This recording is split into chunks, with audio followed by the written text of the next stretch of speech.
My name is Wendy Verba. I'm with Belonging by Design, and we help leaders globally create practices and cultures that strengthen belonging in neighborhoods, in companies, in nonprofits, universities, schools, really anywhere that you have people coming together. I'm really happy to be here at this conversation, be part of this conversation, not because I'm an expert in AI, actually, but because I'm a human technologist, like a social engineer for good. And I truly believe that the best way we're going to navigate this inflection point of technological change and growth and to create the world we all want is old school, by building belonging and community, and that's what we're going to talk about today. These are my grandparents, my great-grandparents, and in the early 1900s, they left their small village in Poland for a tiny, cramped tenement apartment in the Lower East Side of New York City. My great-grandmother in the early years got a job at a sewing factory, making shirts, bent over long hours over a sewing machine like these ladies, and my great-grandfather packed fish on a conveyor belt. They lived in a very crowded neighborhood where people spoke many different languages. They worked 6 days a week, very long hours, managed to start a family through all of this and save money to bring people to America from Poland. It was a very hard life, and needless to say, they lacked the capacity to build those roots and the connective, networks that they left behind in Poland. But their story was one of many millions coming out of the Industrial Revolution.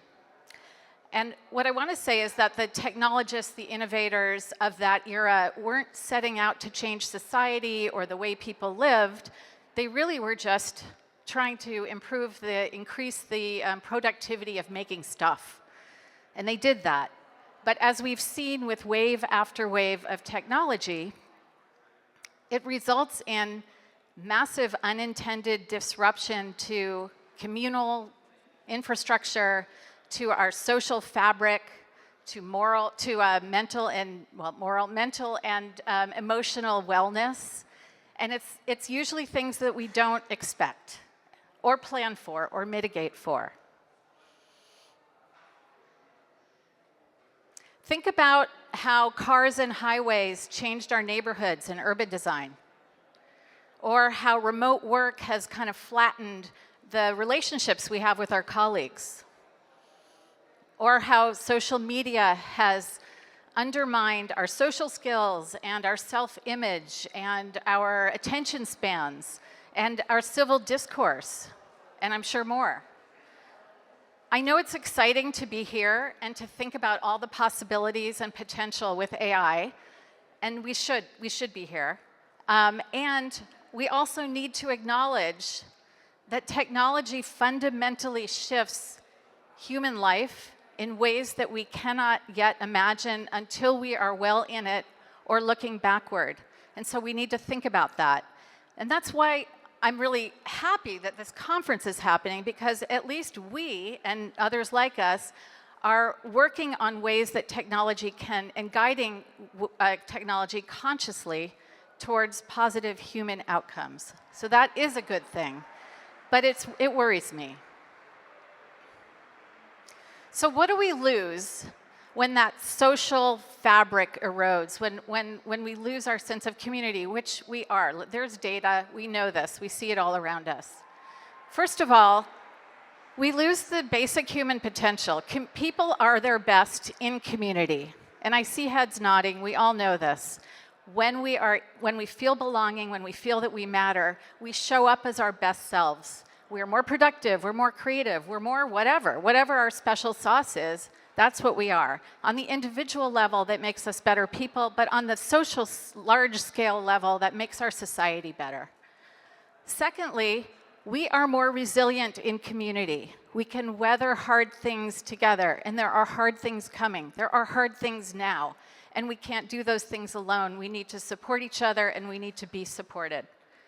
And finally, and related, we have huge collective challenges in front of us, and no one ever solved those kinds of challenges alone. We are always better together than the sum of our parts, and we need to be together to solve these big problems. You could see this really clearly in the early months or years even of the pandemic, of lockdown. People who lacked strong social networks, particularly generations like teens, people in their early 20s who were just getting started in life or moving to new places, parents with young children, aging seniors, they lacked the support networks and really sort of spiraled into isolation and invisibility. And we all know those people. And they carry long-term trauma to this day and going forward. On the other hand, people who knew their neighbors, raise your hand if you know your neighbors. Yay. If you know your neighbors, if you're part of a faith community, if you have a tight-knit group of friends, you were more able to thrive and flourish during that time. Those are the people who organized call trees, phone trees, to check in on each other, and mutual aid spreadsheets. They organized block parties and sidewalk concerts and volunteer opportunities and family hubs. It wasn't just that they had the social support, it was also that they had a way of giving service, of giving back, of mattering, of supporting other people, and then finding ways of being supported. So that goes deeper than just having people to hang out with. We forget sometimes that community and belonging are muscles that have to be exercised. And they require an infrastructure that has to be built and maintained. If you want to walk away with one concept, this is it. Belonging doesn't happen by chance, not by accident. It has to be designed with intention, okay? Don't expect people to show up somewhere and just figure it out themselves. Let's take the burden off of individuals and create the infrastructure for it to happen for all of us. So I want to say that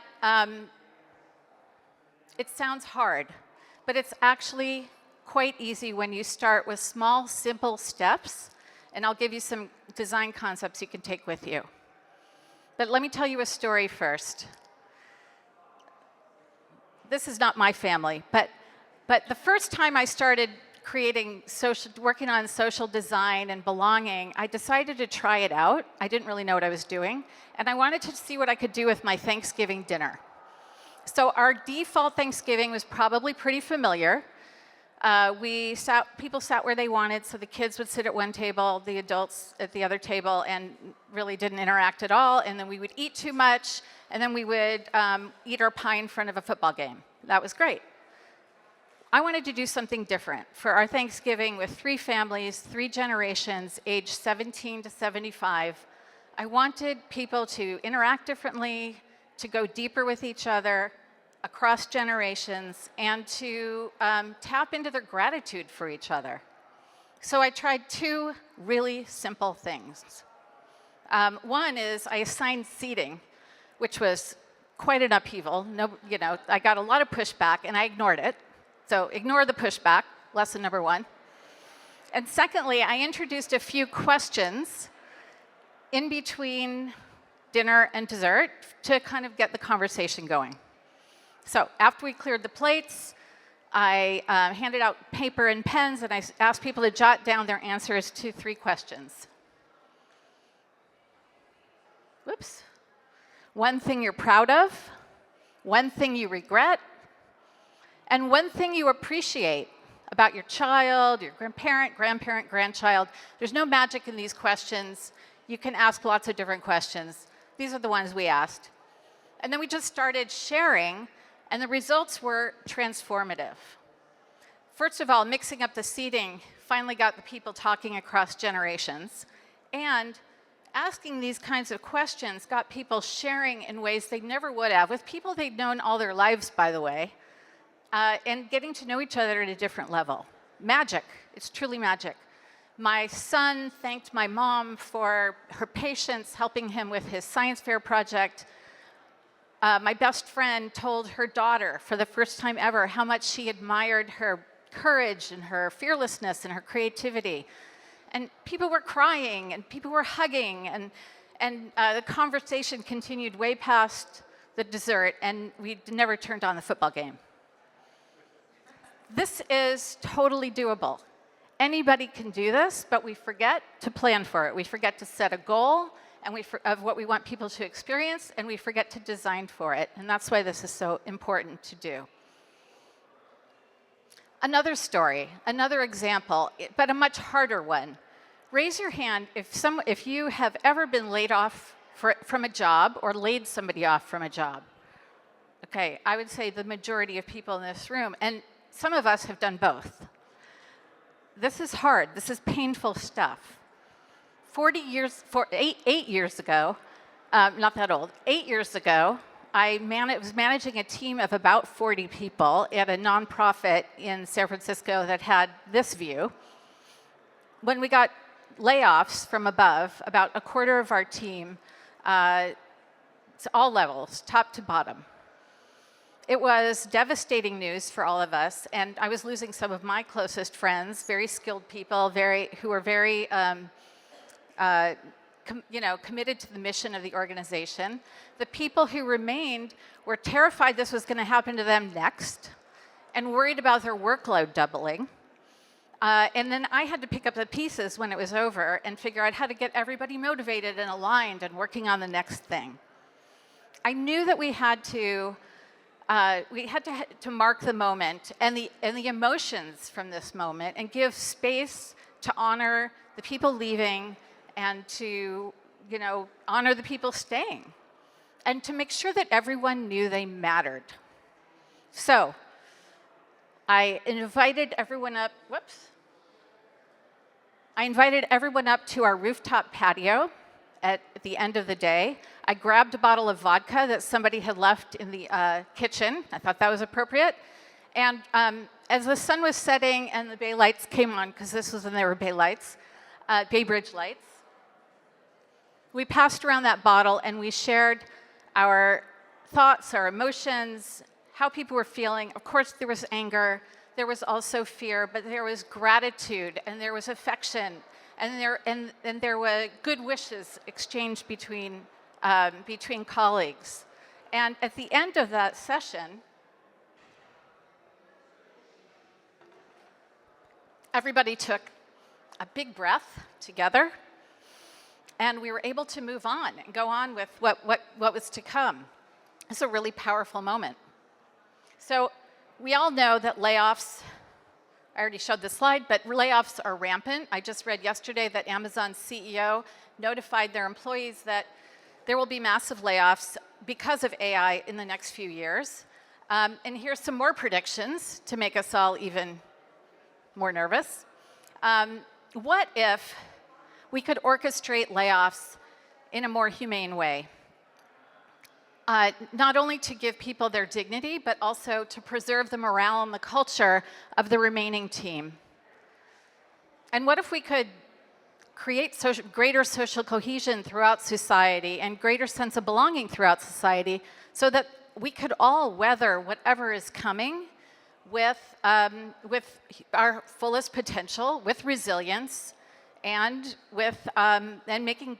solving our biggest problems together. So we know how to do this. I'm going to share four design principles that you can use in any human interaction.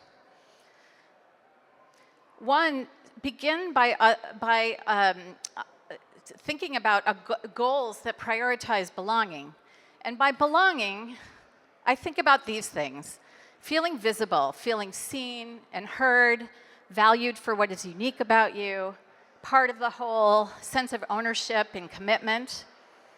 And you can, once you identify what it is you want to come out of this, whether it's more participation or people stepping up or people getting to know each other better, all those things, then you can design for it. Embed opportunities for people to share authentic aspects of themselves with each other all the time. Look for all those opportunities, like Thanksgiving dinner, or every moment, lots of moments at work. Third, focus on people's gifts and talents, not their needs, and not just the resume, but the special sauce that each of us brings. It could be our identities, or it could be our things that we love to do, that we do that aren't related to a job. And invite people to bring those, to play those roles, and to contribute. And last, create inclusive rituals and practices which hold meaning, which kind of bind a group together with shared meaning, like the layoff ritual, which helped our whole group move onward. I don't have a technological solution to building community and belonging. You can certainly go on ChatGPT and ask for all kinds of great ideas, and you will get some.